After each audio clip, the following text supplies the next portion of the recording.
Dan kita yakin yang memberikan rezeki makan itu Allah. Kita takut besok makan apa. Kita takut misalnya marriage is scary. Kebahagiaan adalah sesuatu hal yang kemudian hari ini manusia cari. Laqad khalaqnal insana fi ahsani taqwim. Sesungguhnya kami telah menciptakan kamu dengan sebaik-baik bentuk, dengan sebaik-baik penciptaan. Ini kenapa sih kita manusia itu diciptakan daripada saripati tanah? Saripati tanah itu tadi, mereka rendah, mereka kemudian hina.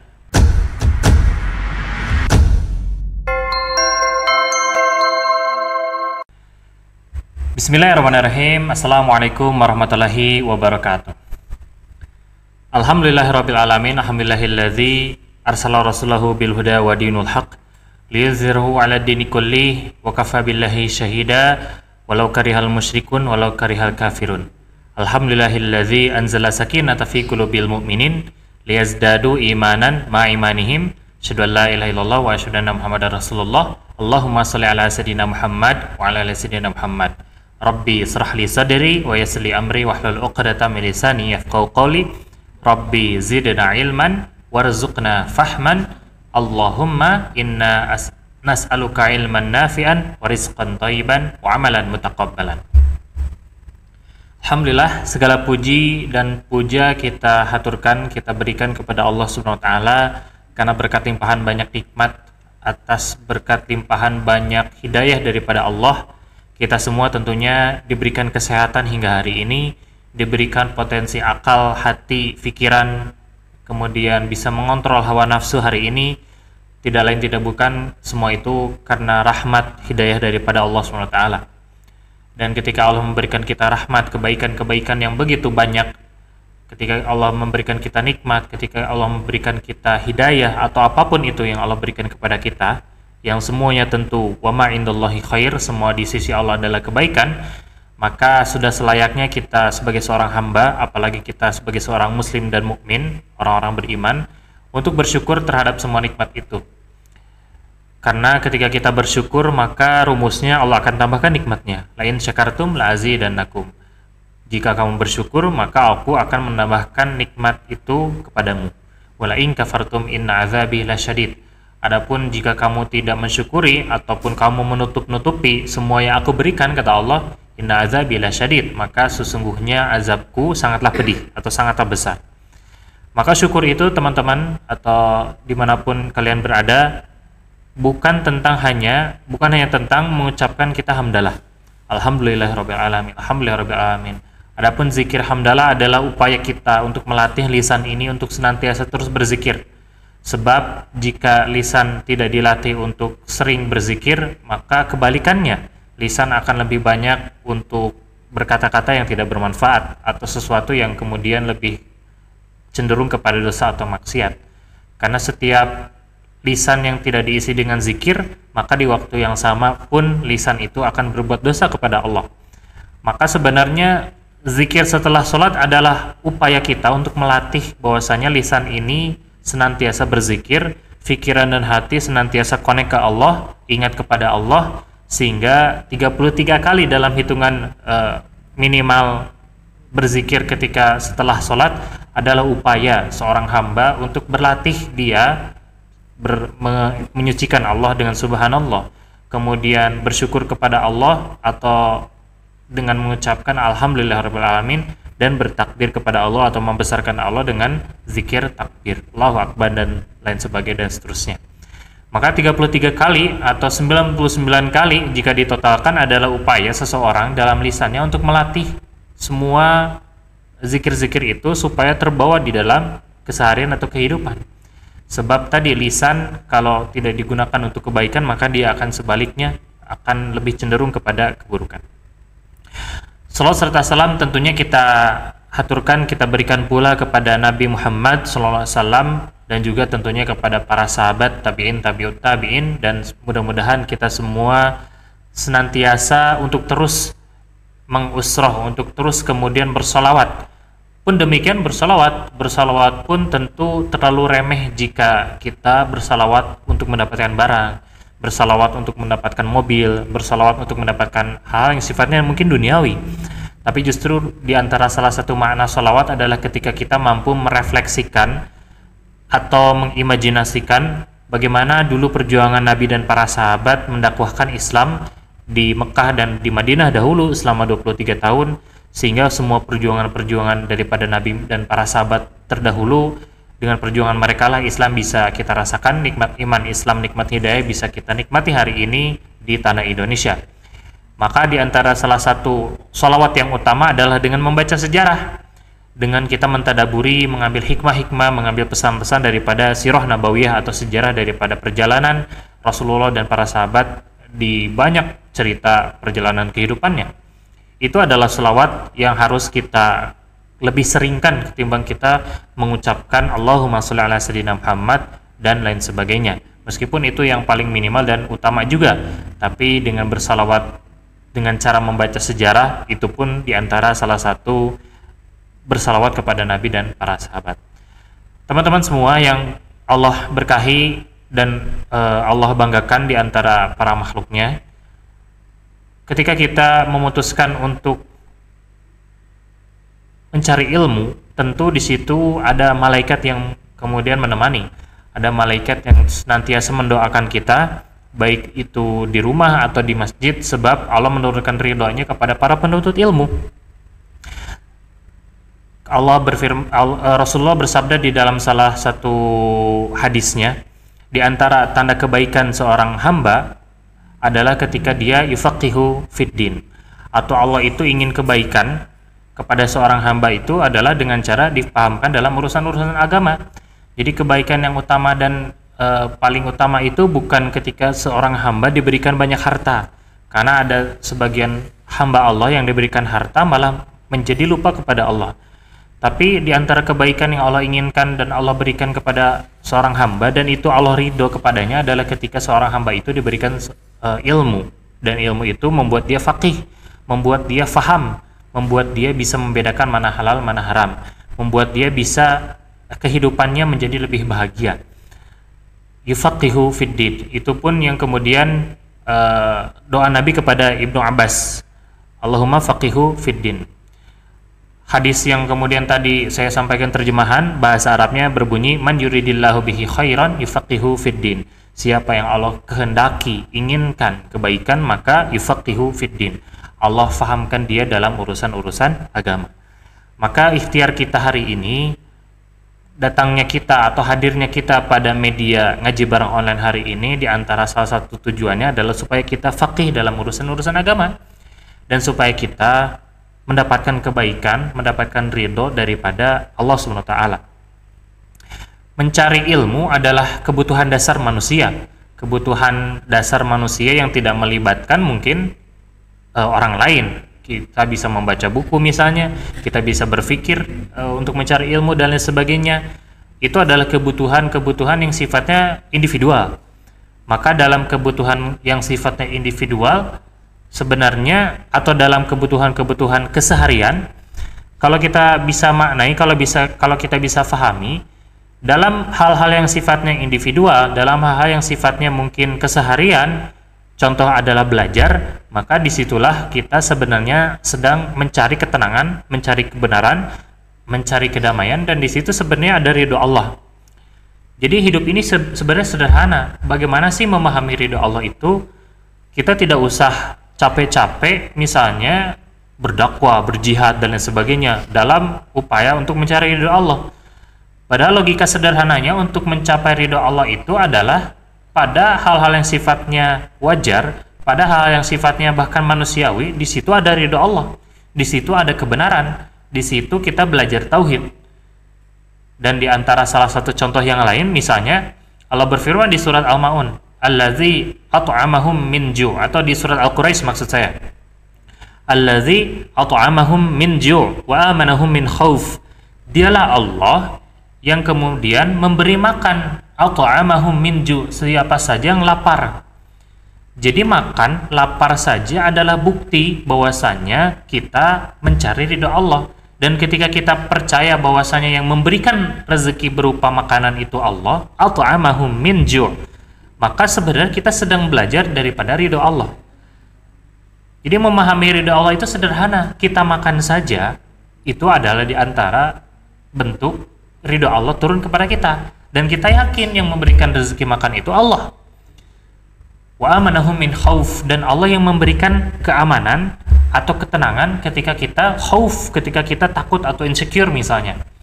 Kita takut besok makan apa, kita takut misalnya marriage is scary, pernikahan adalah takut gitu ya, takut nikah dan lain sebagainya. Siapa yang kemudian membalikan perasaan takut itu menjadi perasaan aman, damai, tenang?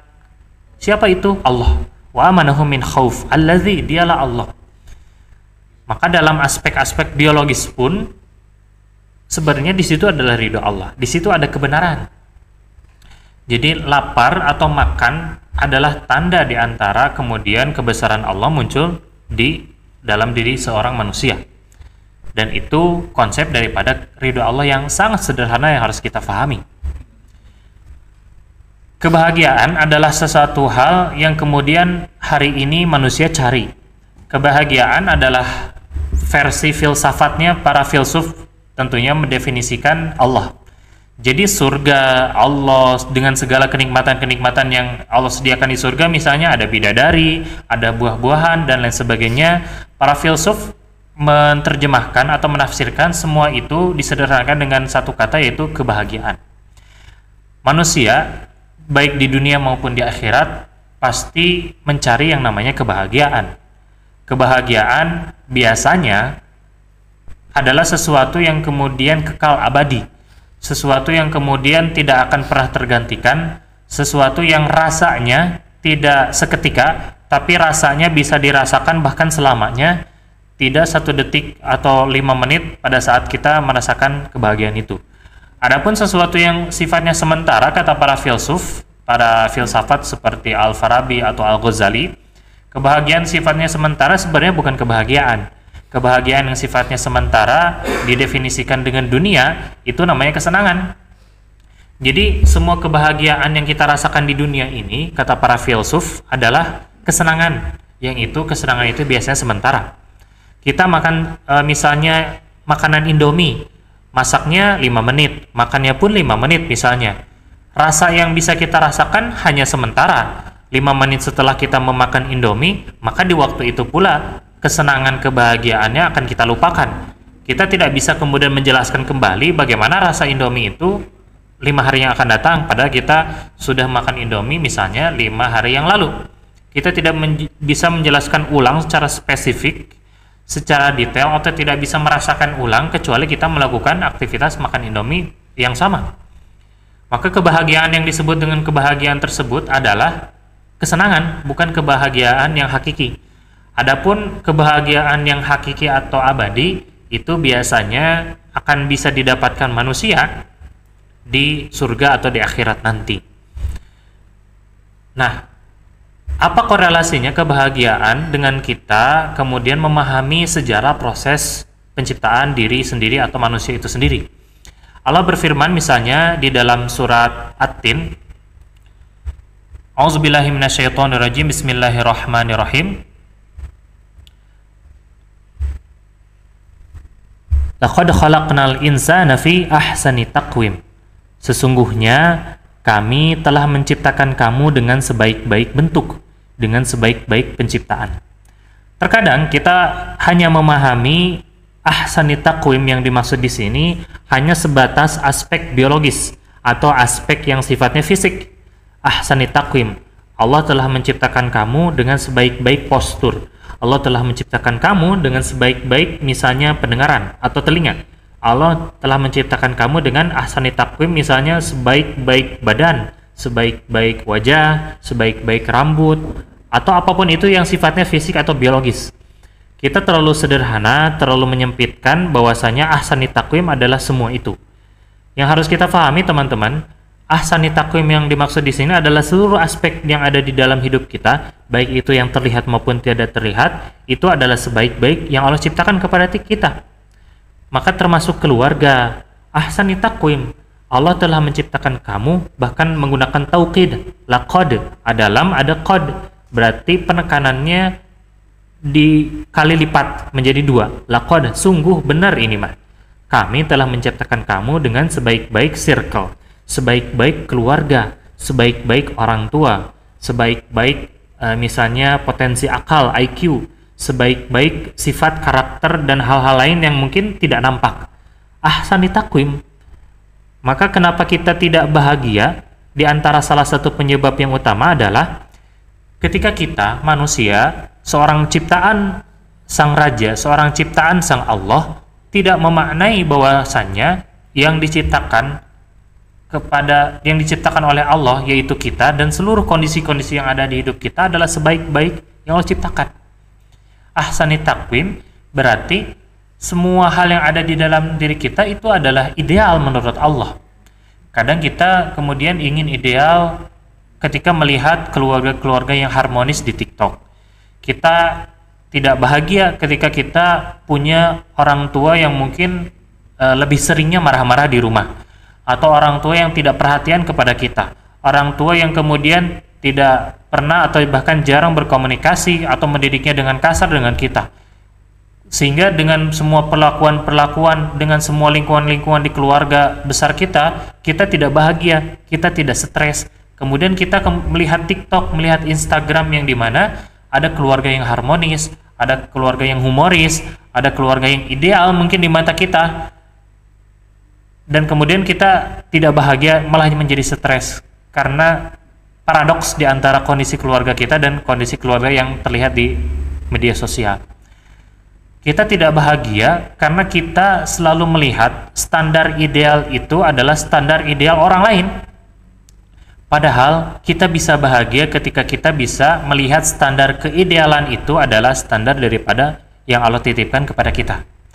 Jadi apapun hari ini kondisi kita, baik itu fisik maupun non-fisik, baik itu misalnya biologis ataupun sosial, pertemanan, keluarga, dan apapun itu yang terjadi di dalam diri kita, itu adalah sebaik-baik, itu adalah ideal yang diberikan kepada Allah kepada kita. Dan ketika kita faham bahwasanya yang Allah berikan kepada kita adalah ideal, maka harusnya kita bahagia. Harusnya kita bisa lebih tenang dalam memaknai kehidupan ini. Harusnya kita lebih enjoy, harusnya kita lebih mindful. Saya hari ini punya kapasitas akal sekian, saya hari ini mempunyai keluarga yang demikian, maka itu adalah ahsani takwim. Kata Allah ya tadi, laqad khalaqnal insan. Sesungguhnya kami menciptakan manusia, bukan orang beriman, manusia dengan sebaik-baik penciptaannya. Semua hal yang ada di dalam diri kita itu adalah ideal menurut Allah. Karena apa yang menurut kita baik belum tentu menurut Allah baik. Tapi apa yang menurut Allah baik pasti baik untuk manusia, meskipun kita dan seluruh dunia memaknai atau melihat itu tidak baik, tapi ketika menurut Allah baik, maka itu adalah sebaik-baik ciptaan atau sebaik-baik kondisi. Menurut kita baik, tapi menurut Allah bisa jadi tidak baik. Menurut kita tidak baik, keluarga yang toksik misalnya, pasangan yang toksik, tapi menurut Allah baik. Maka kita harus selalu memakai sudut pandang Allah, jangan memakai sudut pandang manusia. Kenapa? Karena manusia itu tentu banyak cacatnya. Manusia itu banyak ketidakidealannya. Manusia ya, bukan orang beriman. Beda antara manusia, orang muslim dan orang beriman. Manusia itu penuh dengan kekurangan. Kata Allah di surat An-Nisa, wa khaliqal insana dha'ifa. Dan sungguh kami menciptakan insan itu manusia dengan sangat lemah. Meskipun kemudian ada penafsiran di dalam ayat ini, kata para ulama, di antara salah satu ulama yang menafsirkan dha'ifa di An-Nisa ini adalah Buya Hamka, wa khaliqal insana dha'ifa. Maksud daripada manusia itu diciptakan dengan karakter yang lemah adalah, lemah yang dimaksud di sini adalah lemah dalam menahan hawa nafsu atau syahwat. Karena ini berkaitan dengan ayat sebelumnya di surat An-Nisa tadi. Maka kita lemah manusia itu. Maka kalau kita tahu bahwa kita lemah, maka jangan sampai atau jangan terlalu sering menggunakan perspektif atau sudut pandang manusia. Gunakanlah selalu perspektif sudut pandang Allah. Apa yang menurut Allah baik, pasti akan baik untuk kita, dan ketika itu baik untuk kita pasti akan melahirkan kebahagiaan atau minimal ketenangan. apa yang kemudian menurut Allah tidak boleh, tidak baik, dan kita pun harus kemudian menjauhi apa yang kata Allah tidak baik. Kenapa? Karena pasti Allah memberikan kebahagiaan kepada kita. Perspektif yang kedua adalah ketika kita tidak memakai sudut pandang Allah, itu adalah diantara salah satu hal yang membuat kita tidak bahagia. Tapi tentu yang hari ini kita ingin dalami adalah sejarah proses penciptaan manusia itu sendiri. Bagaimana sih ketika kita mampu kemudian membaca sejarah atau membaca proses penciptaan diri kita sendiri sebagai seorang manusia, diantaranya itu adalah salah satu cara untuk membuat seseorang bahagia.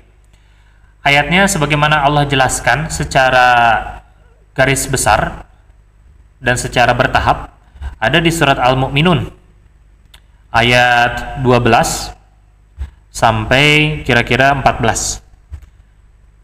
Allah berfirman, A'udzubillahi minasyaitonirrajim, walaqad khalaqnal insana min sulalatin min tin.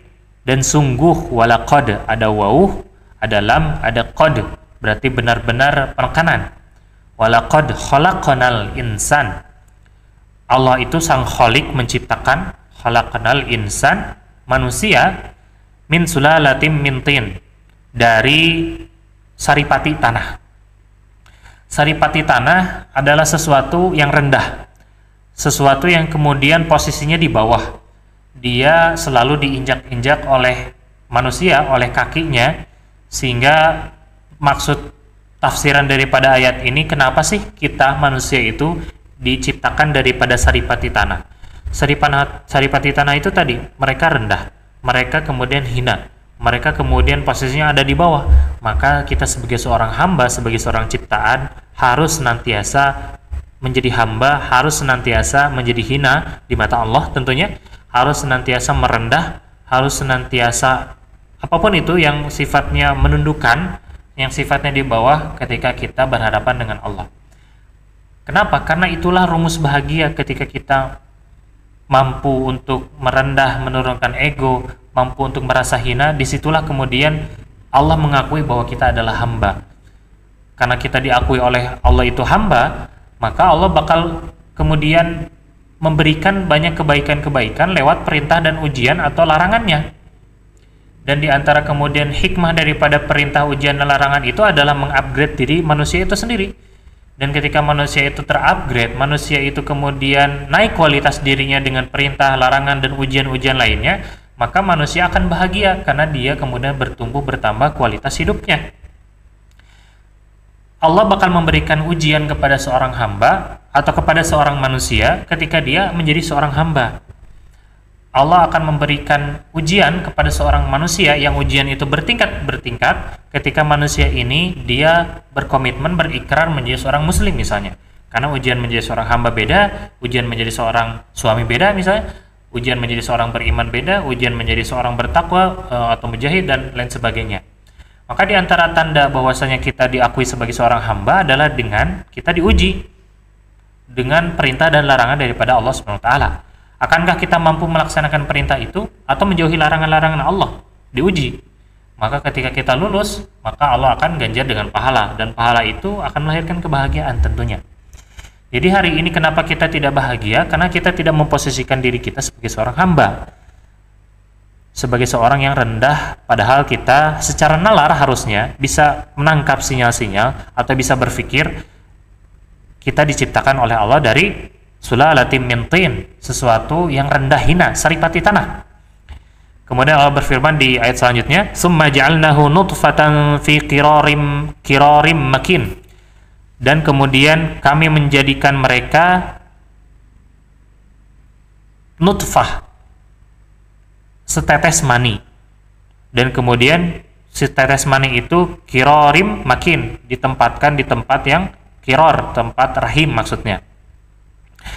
Kita diciptakan dari saripati tanah, kemudian dari saripati tanah itu muncullah kemudian setetes mani. Maka ini diantara tafsir bebasnya, kalau mani atau kualitas seorang bayi itu ingin baik, soleh, generasi-generasinya kemudian ingin berkualitas, maka yang harus diperhatikan saripati tanahnya. Maka di saripati tanah itu atau di tanah pada umumnya ada banyak tumbuhan-tumbuhan kan yang dari tanah tersebut tumbuh atau berkembang. Ada buah-buahan, ada sayur-sayuran. Maka ketika kita ingin nutfahnya, setetes maniknya berkualitas, maka kita harus memperhatikan mintin tanahnya. Berarti tanah ini diantara salah satu sumber makanan daripada seorang manusia.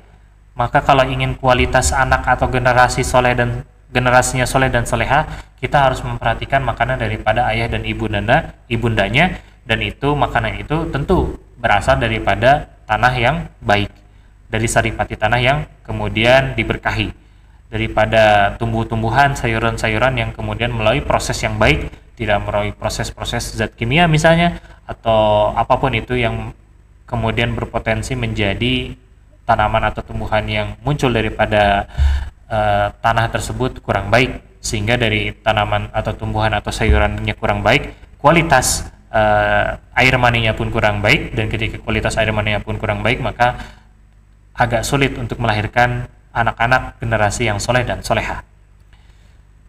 Harus kita pikirkan bahwasanya kita diciptakan kemudian menjadi setetes mani dan ditempatkan di alam rahim.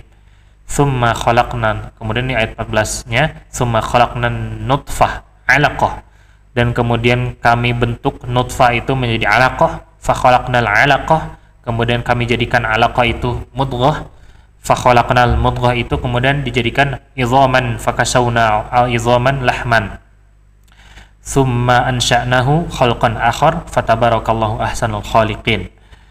Maka Allah kemudian sebaik-baik penciptaan, sebaik-baik pencipta terhadap ciptaannya. Fatabarakallahu ahsanul khaliqin.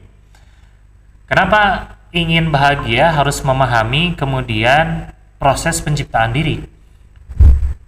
Kata kunci yang ada daripada ayat ini adalah di bagian akhirnya ketika Allah menyebutkan fatabarakallahu ahsanul khaliqin. Allah itu adalah sang pencipta yang terbaik daripada ciptaannya. Kita diciptakan dengan semua keidealan yang Allah berikan kepada kita, dan semua keidealan itu artinya potensi harusnya membuat kita bisa mengoptimalkan apa yang Allah berikan. Dan ketika kita mampu mengoptimalkan itu, maka harusnya kita bahagia, sebab kita jadi orang-orang yang kemudian menggunakan nikmat Allah dengan baik dan benar. Harusnya bahagia. Bahkan Allah tambahkan terus nikmatnya, la in syakartum la azidannakum. Allah berfirman di surat Al-Mulk ayat 23, wallazi ja'ala lakumul, wallazi, kita cek terlebih dahulu surat Al-Mulknya ayat 23. Qul huwallazi ansha'akum wa ja'ala lakumus sam'a wal absar wal af'idah qalilan ma tashkurun.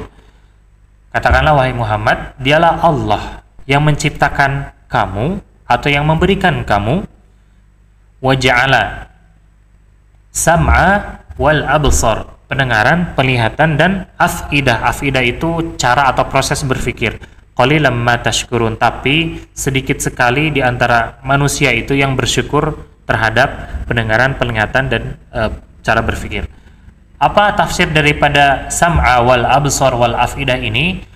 Maksud daripada ayat ini adalah akal. Jadi Allah menciptakan kita tapi dengan diksi ja'ala. Ketika ada satu diksi ja'ala atau satu kata ja'ala di dalam Al-Quran, berarti itu melibatkan manusia itu tersendiri untuk mengoptimalkannya. Contohnya di surat Al-Baqarah yang sering kita dengar atau sudah kita hafal, misalnya wa idz qala rabbuka lil malaikati inni ja'ilun fil ardi khalifah. Inni ja'ilun fil ardi khalifah. Sesungguhnya aku ja'il akan menjadikan di muka bumi fil ardi khalifah. Manusia menjadi khalifah.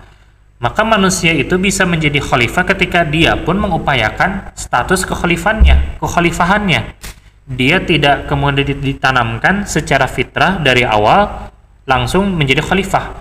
Maka kalau ingin menjadi khalifah, pemimpin, pemakmur, itu harus punya ikhtiar dan punya usaha daripada manusia itu tersendiri. Karena Allah menggunakan kata atau diksi ja'ala.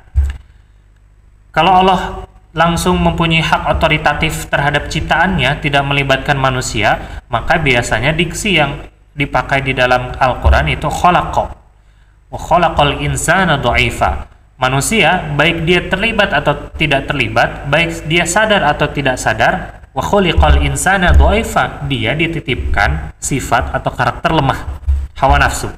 Semua orang, semua manusia bahkan pasti lemah dalam mengontrol hawa nafsu. Karena Allah langsung menciptakan fitrah itu dengan kata wa khuliqal, dengan khalaq, wa khuliqal insana dha'ifa. Lain hal dengan kata ja'ala. Ja'ala itu berarti ada keterlibatan manusia di dalamnya. Maka di dalam surat Al-Mulk ayat 23 ini, qul huwallazi ansha'akum wa ja'ala lakumus sam'a wal absar wal afidah qalilan ma tashkurun.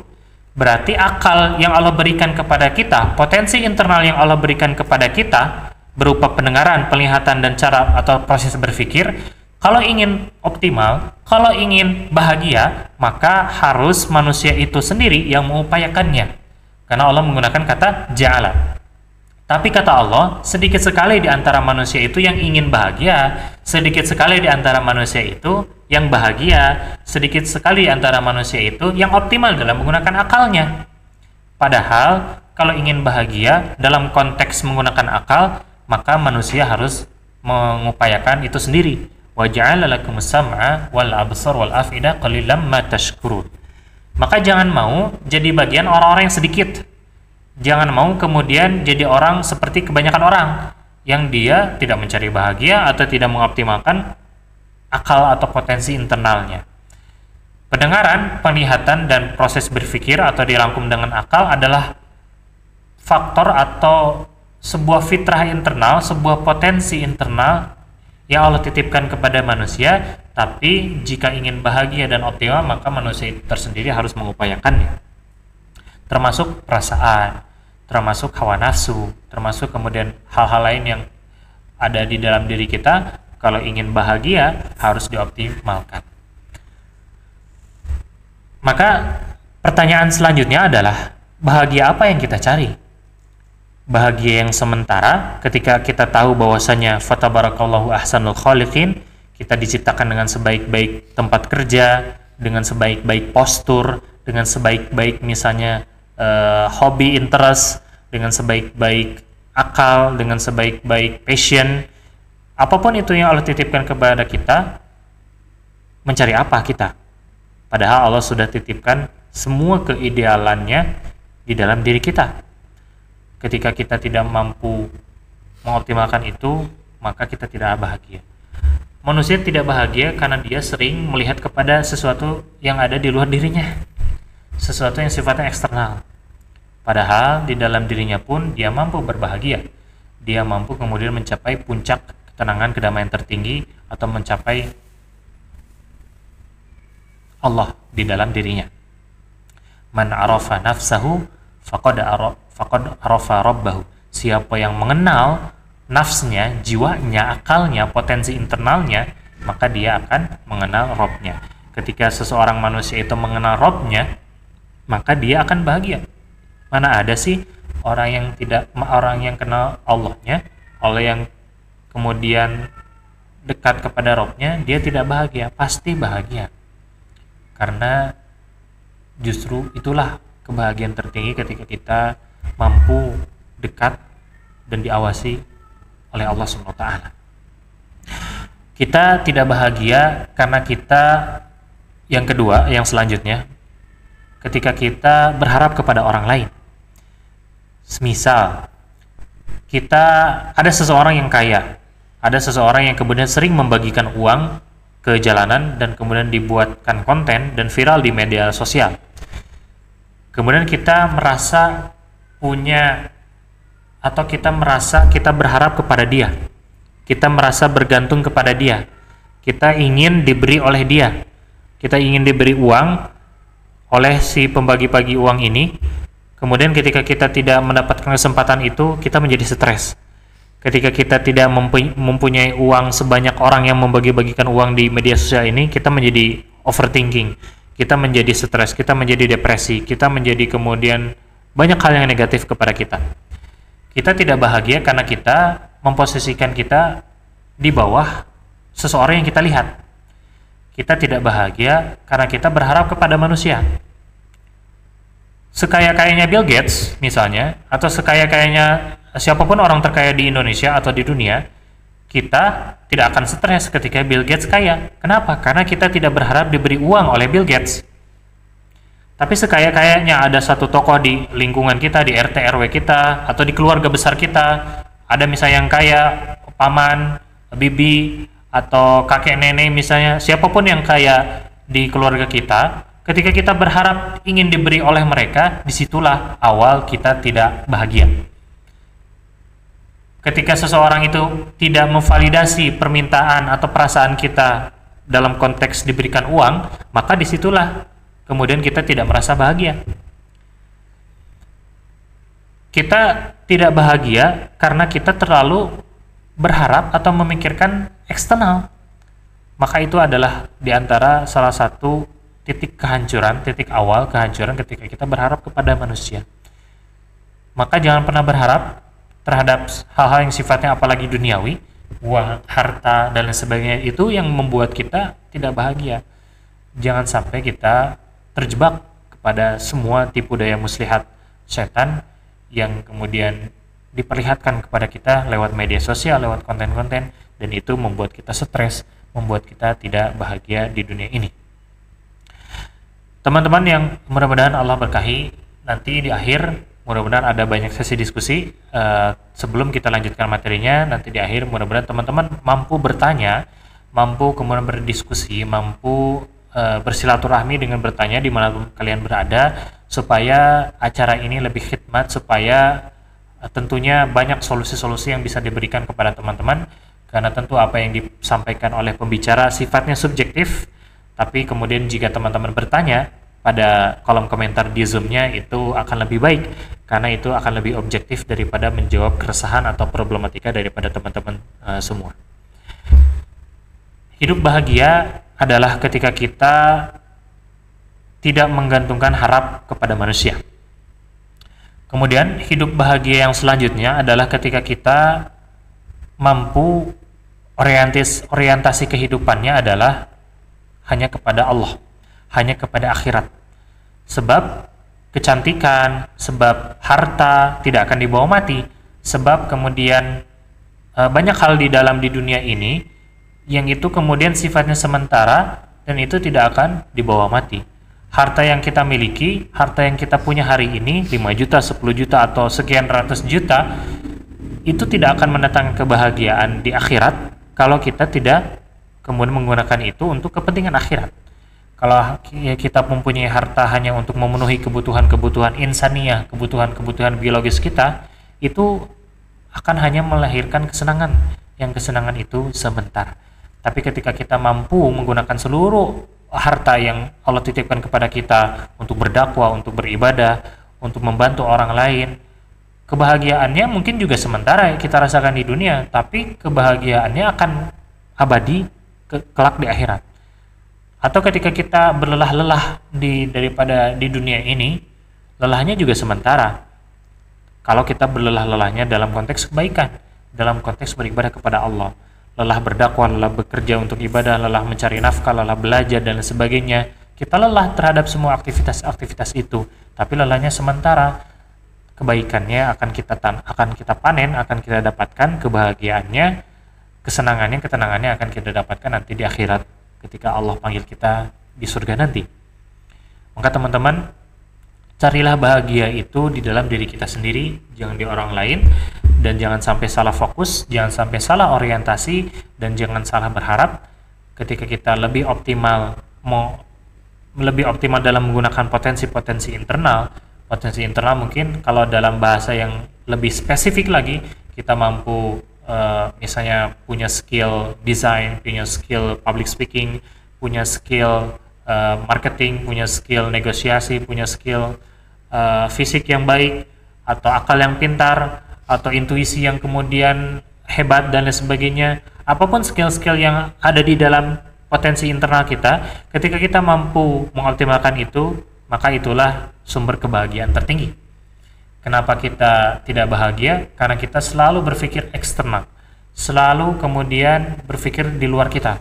Padahal Allah berfirman di ayat-ayat yang kemudian kami sampaikan sebelumnya, Allah tanamkan waja'ala lakumus sam'a wal absar wal af'idah qalilan ma tashkurun. Kemudian Allah sampaikan di surat At-Tin, laqad khalaqnal insana fi ahsani taqwim. Kami ciptakan kamu dengan sebaik-baik bentuk, sebaik-baik kondisi, sebaik-baik akal, sebaik-baik hati, sebaik-baik seluruhnya. Kemudian Allah sebutkan kembali di surat Al-Mu'minun, fatabarakallahu ahsanul khaliqin. Allah itu adalah pencipta. Fatabarakallahu ahsanul khaliqin, dan ciptaannya adalah sebaik-baik ciptaan.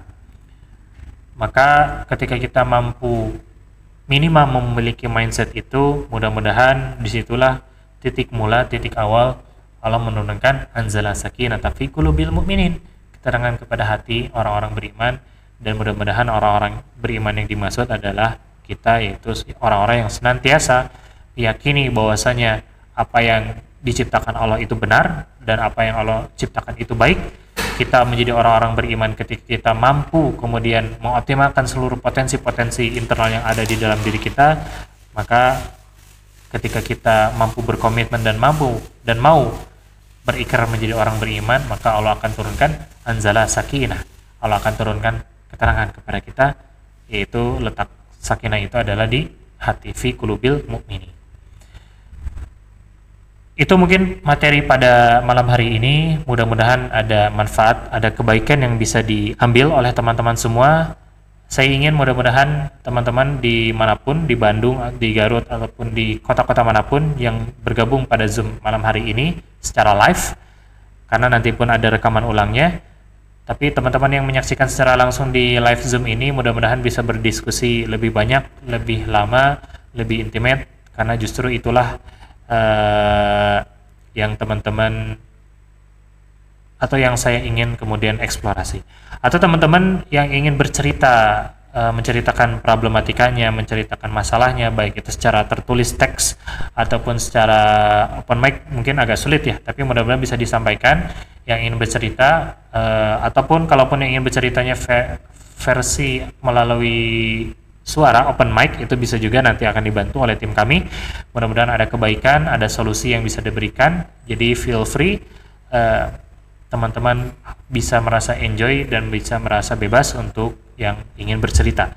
Bukan hanya tanya jawab, tapi teman-teman yang ingin bercerita, mengeluarkan emosinya, teman-teman yang ingin mengeluarkan kegelisahannya terhadap dirinya, lingkungannya, keluarganya, pasangannya, pekerjaannya, ataupun kegelisahan terhadap dunia luar yang lebih luas.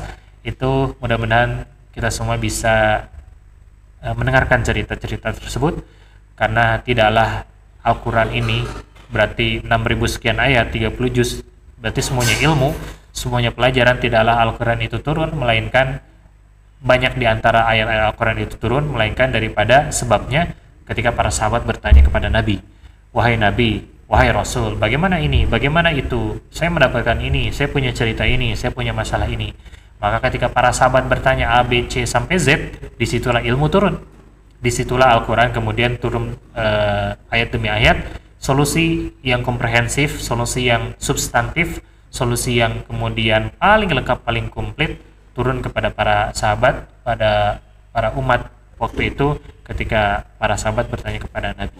Intinya, cerita, masalah, pertanyaan, itu akan mendapatkan solusi, mendapatkan jawaban, akan mendapatkan pencerahan ketika seminimal mungkin orang tersebut menyampaikan atau bercerita, meskipun mungkin tidak akan mendapatkan langsung jawabannya. Tapi kunci daripada ilmu supaya itu turun adalah dengan bertanya. Silakan teman-teman buat yang ingin bertanya, karena di sesi rekaman nanti yang akan diupload ke YouTube tentu akan sulit untuk bertanya, karena di sana hanya siaran ulang dan tidak bisa atau agak sulit untuk bertanya. Jadi seputar tema, seputar apapun, mudah-mudahan teman-teman bisa berdiskusi, bertanya di sesi pada malam hari ini. Sambil berjalan mungkin teman-teman semua, kita lanjutkan bagian daripada bahasan pada malam hari ini, biar hidup lebih enjoy, lebih tenang, lebih happy. Bagaimana sih? Di antara salah satu maknanya atau di antara salah satu caranya adalah ketika kita memahami bahwasanya ada Allah ada proses kerjanya, ada proses menciptanya, dan ada kemudian hasil daripada proses ciptaan itu kita, manusia itu sendiri. Dan apa yang diciptakan bukan hanya fisik kan, tapi seluruhnya. Tangan, akal, perasaan, mata, keluarga, lingkungan, semua hal yang Allah titipkan, Allah takdirkan kepada kita itu diciptakan. Itu kemudian ditanamkan, itu ditakdirkan. Maka ketika kita mampu mengoptimalkan apa yang ada di sekitar kita, utamanya apa yang ada di dalam diri kita, itu adalah titik mula manusia untuk menjadi bahagia.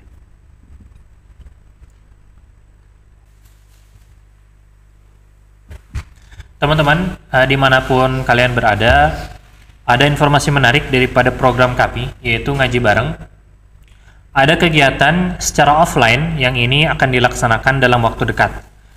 Sekitar 25 Agustus 2024 nanti, di Garut, kita akan silaturahmi, kita akan main ke sana, kita akan sharing session di sana secara intimate, secara terbatas, secara private, di sebuah tempat yang tentunya nanti di-spill. Jadi teman-teman yang di Garut atau yang di Bandung yang ingin main ke Garut, silaturahmi di sana secara tatap muka, secara langsung, secara offline. Insya Allah tanggal 25 Agustus ngaji bareng dan Wan Ummah tentunya kita akan main ke Garut dalam kegiatan ngaji bareng rame-rame Ghost to Garut. Jadi teman-teman nanti silakan tunggu informasi flyernya, pendaftarannya ataupun video-videonya di Instagram @OneUmmahMovement atau Instagram @kita-ngaji-bareng. Jadi tunggu informasi selanjutnya di sana. Nanti kita akan buka terbatas dan tentunya ada biaya harga tiket masuk yang teman-teman akan berikan, dan tentu itu akan mendapatkan feedback atau benefit yang cukup banyak, dan mudah-mudahan acaranya menjadi acara yang berkesan atau vibes-nya luar biasa buat teman-teman. Jangan lupa juga follow Instagramnya @OneUmmahMovement dan @kita-ngaji-bareng ya. Yang utamanya @kita-ngaji-bareng. Karena selain ada program ngaji bareng online, kita pun ada banyak program. Itu ada program, ada kegiatan ngaji bareng rame-rame yang itu dilaksanakan sebulan sekali atau sebulan 2 kali. Itu akan disampaikan secara offline di masjid, di kafe, di kampus, di auditorium atau di tempat-tempat manapun. Kita akan silaturahmi dan main di sana. Dan kemudian ada nanti ngaji bareng private class. Jadi kita akan ngaji secara terbatas 5-10 orang di sebuah cafe, di sebuah room meeting atau ruangan meeting. Kita akan belajar Islam secara sistematis, secara bersilabus, secara tersistem, dari awal sampai akhir. Materinya akan disusun dengan semua bahasan-bahasan yang tentunya menarik buat teman-teman. Itu insya Allah akan kita mulai di bulan September, ngaji bareng private class gitu ya. Jadi follow juga Instagramnya, jangan lupa @kita-ngaji-bareng. Oke. Channel siaran ulangnya akan bisa diakses di YouTube channel One Ummah Movement yang logonya hitam. Teman-teman bisa search One Ummah Movement di kolom pencarian YouTube. Oke, pertanyaannya, barangkali ada saran buku untuk memudahkan kembali memaknai penciptaan dan mengenal diri. Oke. Kalau buku yang agak rumit, teman-teman, itu bisa teman-teman baca kitab Rosmul Bayan karya Ustadz Jasiman LC. Itu teman-teman ada di internet, banyak PDF-PDF-nya. Kitab Rosmul Bayan itu versi Indonesia tentunya. Di sana ada ayat-ayat secara sistematis, silabus kitab Rosmul Bayan yang akan menjelaskan sebenarnya dari awal sampai akhir. Itu teman-teman bisa eksplorasi di sana seputar proses penciptaan atau proses mengenal diri gitu ya. Atau buku Ihya Ulumuddin, kitab Ihya Ulumuddin atau ringkasannya itu pun diantara salah satu yang bisa teman-teman baca atau teman-teman beli. Banyak di toko-toko buku populer hari ini ringkasan Ihya Ulumuddin. Karena kalau kitab Ihya Ulumuddin langsung yang lengkap itu sangat tebal dan sangat banyak dan cukup mahal tentunya.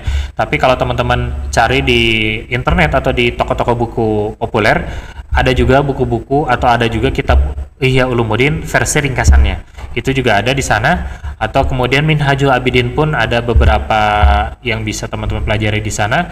Atau di antara salah satu buku yang kemudian saya baca hari ini adalah Filsafat Kebahagiaan.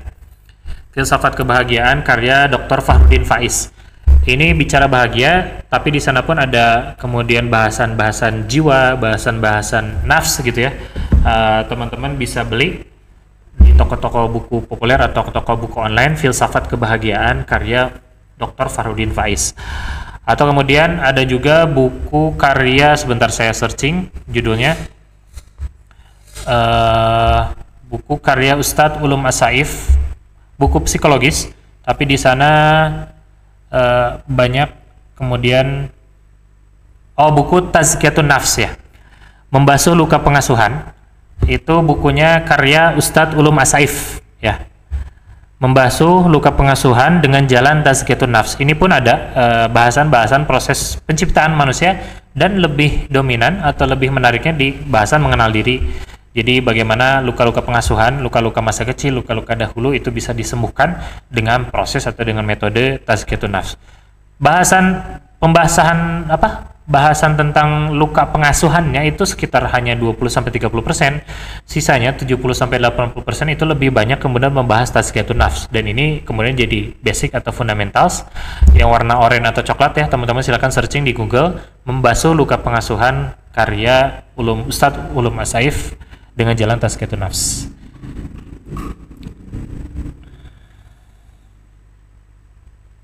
Itu mungkin mudah-mudahan ada manfaat. Kalau ada yang bertanya nanti bisa disampaikan dalam perjalanan saya menuju closing statement di kolom komentar Zoom. Kalau tidak ada, teman-teman, kita akhiri mungkin dengan closing statement ini. Ini ada yang bertanya.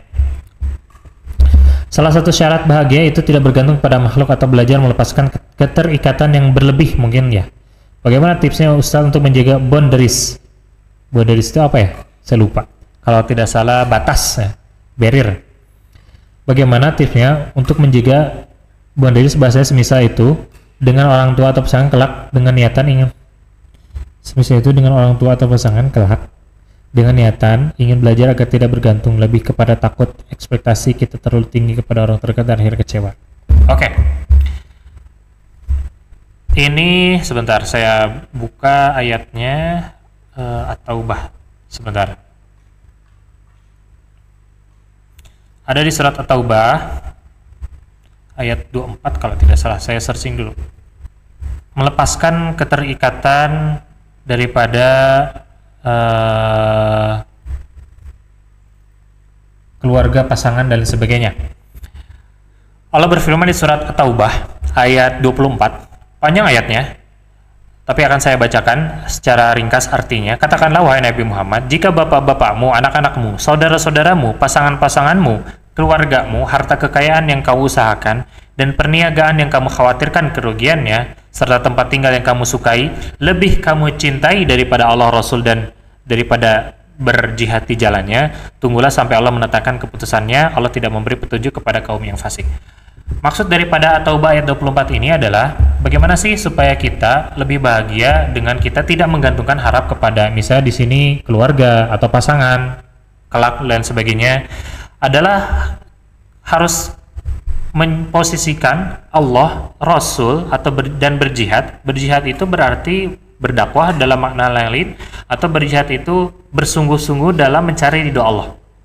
Kita harus memposisikan Allah, Rasul dan bersungguh-sungguh dalam mencari ridho Allah itu sebagai prioritas utama kita. Sehingga ketika kita memposisikan itu berarti kita memprioritaskan. Ketika kita memprioritaskan berarti effort kita akan lebih kepada Allah dan Rasul dan berjihad atau berdakwah di jalannya. Maka ketika kita lebih effort kepada Allah, Rasul dan berdakwah, maka otomatis secara tidak langsung Allah akan lebih mendominankan. Allah akan mengisi ruang di hati kita 100% itu terhadap dirinya. Jadi di dalam hati kita ada Allah, Rasul dan jihad atau dakwah atau mencari ridho. Hari ini kenapa kita tidak bahagia? Karena kita berharapkan karena orang lain berada di dalam hati kita secara 100% misalnya, atau beberapa persen orang lain itu keluarga, pasangan di dalam diri kita, di dalam hati kita 5% suami, 95% Allah. Maka 5% itu akan menyebabkan ketidakbahagiaan. Kalau kita ingin bahagia hakiki, kalau kita ingin bahagia secara sempurna, maka kita harus men-100%kan Allah, Rasul, dan jihad di jalannya. Sehingga kalaupun ada ekspektasi-ekspektasi yang tidak sesuai dengan realita, atau harapan-harapan yang kemudian realitanya tidak sesuai dengan harapan kita, atau realita yang kemudian jauh daripada ekspektasi, kita tidak akan kecewa karena di dalam hati kita ada Allah, Rasul, dan jihad di jalannya. Jadi biasakan di dalam hidup kita memprioritaskan seruan-seruan, ajakan-ajakan kebaikan atau syariat-syariat daripada Allah, Rasul, dan dakwah daripada di jalannya.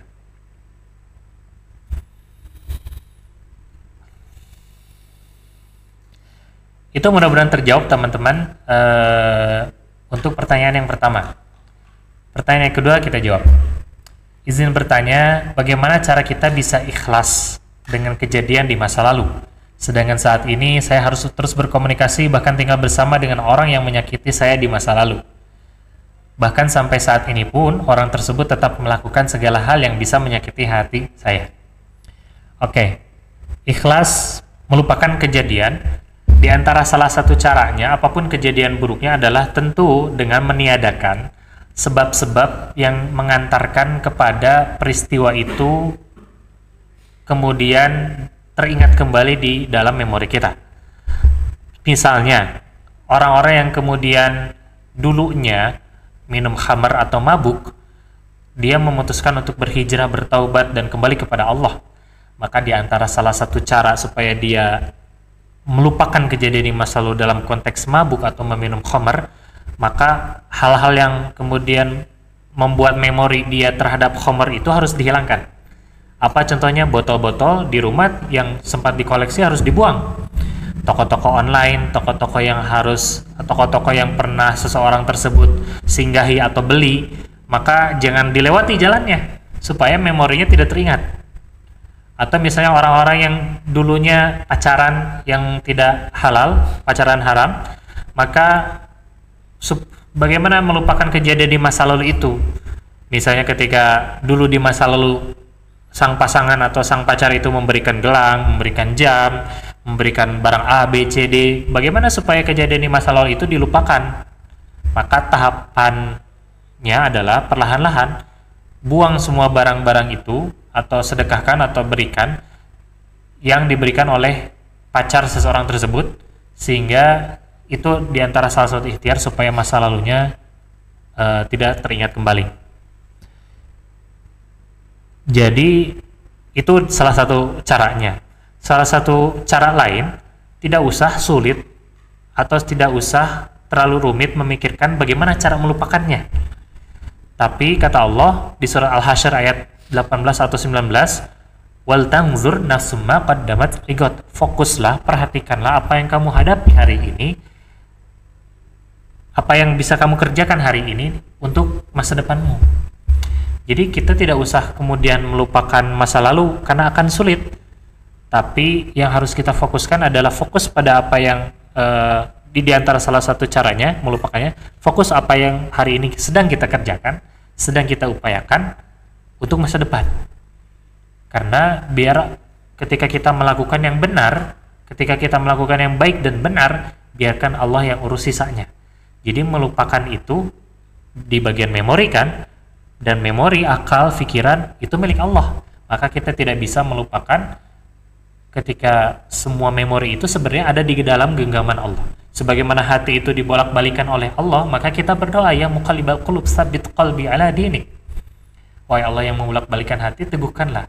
Maka sama, akal pun yang di dalamnya ada memori, ada peristiwa, ada kejadian yang mungkin yang menyakitkan, menyeramkan, atau perbuatan-perbuatan dosa yang dahulu sempat dilakukan, ingin dihapuskan, ingin dilupakan kan, maka itu tidak bisa dihapus, dilupakan kecuali atas izin Allah. Allah yang melupakannya. Nah, ketika Allah yang membuat peristiwa itu lupa, membuat itu hilang, maka itu bukan urusan kita. Maka fokuslah pada apa yang bisa kita lakukan, yaitu apa yang bisa kita kerjakan hari ini dan hari-hari ke depan. Biarkan Allah yang membuat itu lupa. Itu cara yang kedua. Mudah-mudahan ada kebaikan, ada yang teman-teman sampaikan. Oke, teman-teman, mudah-mudahan yang bertanya terus kemudian mendapatkan jawaban-jawaban, solusi-solusi terbaik daripada yang Allah hadirkan kepada hidup teman-teman. Intinya, apapun masalah yang hari ini teman-teman hadapi, ujian-ujian yang hari ini teman-teman dapati di dalam kehidupan ini, takdir-takdir yang Allah gulirkan kepada kita, harus selalu connect, harus selalu kita mengingat Allah. karena ada orang yang diberikan ujian, karena ada orang yang diberikan masalah, ada orang yang diberikan mungkin azab, tapi semua itu, semua ujian, semua masalah, semua mungkin bahkan sampai azab tidak membuat seseorang tersebut kembali kepada Allah atau kembali mengingat Allah. Ada orang yang kemudian seumur hidupnya melakukan dosa, maksiat, misalnya 20 tahun, 25 tahun, dari balik misalnya 10 tahun sampai umur 25 tahun, dia melakukan dosa dan maksiat terus-menerus.